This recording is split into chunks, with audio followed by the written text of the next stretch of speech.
World Affairs, panig sa katotohanan, panig sa bayan. Nagkabasamiento del mga notisya. Presyo del pescado sa prinsipyo ya subí un semana antes el Semana Santa. Mga opisyales de barangay ay hindi adilatan ay kwa lugar siguiendo declaración del dengue outbreak ayer. Department of Education ya se acorda con la escuela pública na syudad para no cobrar grande con mga estudyante para madiilang graduation day. Coach del mga atleta del syudad ya asegura hindi ay sali apektado el estudio del mga bata quien ahora ocupado se para na regional athletic meet.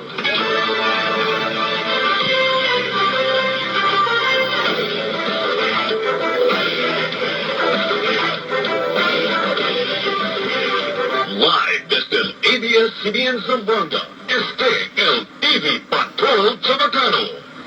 Buenas tardes, Zamboanga Peninsula. Yo si Joel Reyes. Yo también, David Santos. Y aquí ahora detalles del mga noticias. Cuantos días antes de Semana Santa, el Office of the City Agriculturist ya confirma ya subía na 5 hasta 7% el precio del pescado na tiangue público. Pero la oficina ta insistí, el Semana Santa hindi el razón porque tiene movimiento na presyo del mga produkto y comestibles na tiangue. Notable que menos mga vivientes el tanda ahora compra mga pescado cuando visita el news team con el tiangue daan en Denantes Aga. El City Agriculturist Office ya confirma que tiene 5 hasta 7% subido na presyo de mga pescado ahora na diferente mga tiangue.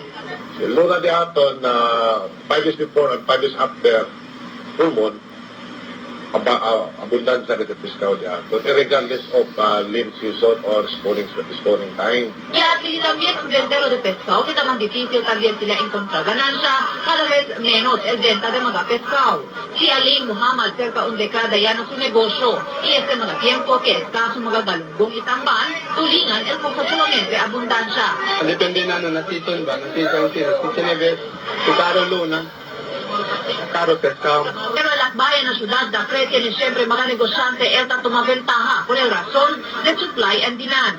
Na un text message kay envía local coordinator del grupo na news team si Edgar Araujo, ele habla que debe según trata seryoso el gobierno local para dar eleksyon kung mga abusaw negosyante.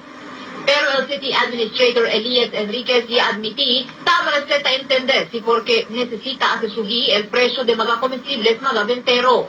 Mientras tanto, el City Agriculture's Office ya se sale el lista del mga resyente presyo de mga pescado na tiangue.